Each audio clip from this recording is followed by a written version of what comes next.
Bongbong Marcos versus PRRD.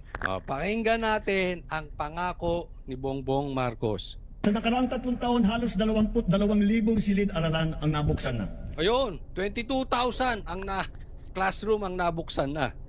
22,000. Parang yung sabi niya doon sa sa flood control projects eh. 5,000 flood control projects. Susunod na statement niya, andyan, kasi hinahanap na ng taong bayan, asan na yung flood control projects. Andyan yan, na overwhelm lang dahil sobrang lakas ng bagyo. Pangatlo, hinahanap niya na yung flood control projects, naging ghost projects. Tingnan mo, nangangako ka na, ipinagtatanggol mo pa, ikaw din na magsasabing wala palang flood control projects.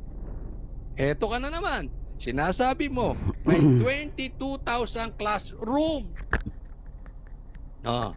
Hihigitan pa natin ito dahil talagang nakakaawa ang ating mga mag-aaral. Ayun, nakakaawa kayo. Kayo mga estudyante, nakakaawa kayo. Ha? Nakakaawa kayo, kakawawa kayo. Grabe, 22,000. Dadagdagan pa niya, hindi siya Napakabait kontento ni sa Bongbong. 22,000 classrooms. Nakakaawa kayo. Ako kasi,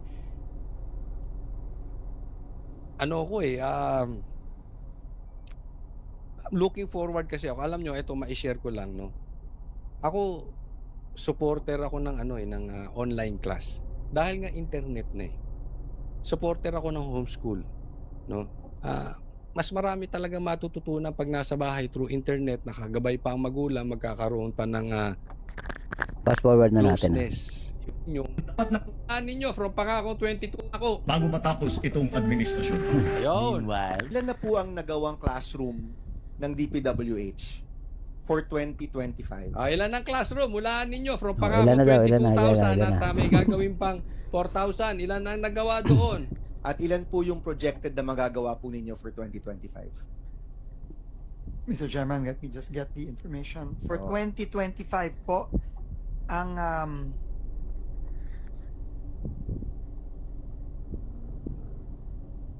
Gulat siya. Gulat siya eh. Si Vince Dizon. Naging ano na to si Vince Dizon, parang ermitanyo na eh. Alam mo, nahihirapan ka na. Hindi ko sinasabing magaling na tao to si Vince Dizon. Kaya lang ganyan ang sinasapit na may mga kaibigan tayong vloggers eh, nasa kabilang barbershop. Yan ang sinasabi nila. Hirap na kaming ipagtanggol itong administrasyong ito.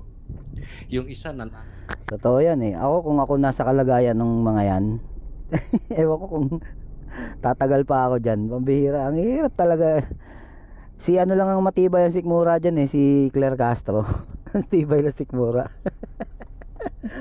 Ito mga to, sa tingin ko isang araw bibigay rin to mga to kasi matatabunan talaga yung mga yan.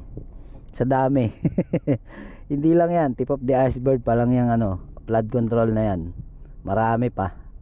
Tuloy natin. nanabana, pati paan na namagana. Dahil katatanggol sa gobyerno, napakahirap naman talagang ipagtanggol. No? Yung isa naman, dilawang tae, pambihira.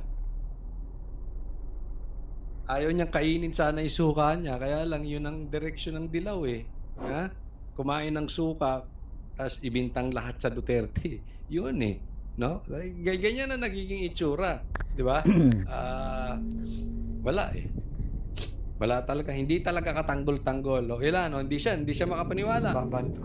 Diba? Babali ito.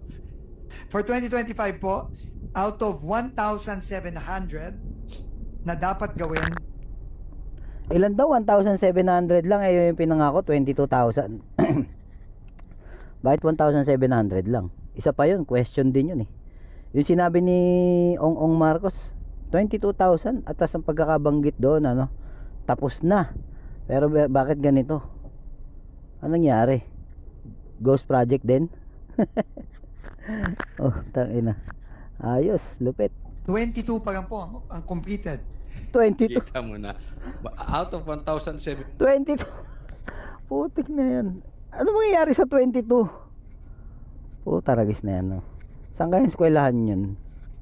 Kasi dito sa amin, wala akong nakita ng eskwelahan dito na may construction ng eskwela ng ano ng classrooms eh. Pero talaga nung panahon ng Duterte, ultimo yung dati kong eskwelahan, parang 2 o 3 building, tama 2 building ata yung nadagdag dun eh. Sa alumni ko eh. Oh, ewan ko. 22 classroom out of 1,000 mahigit na ipinangako ni Bongbong na 22,000. Ang galing. Napakagaling.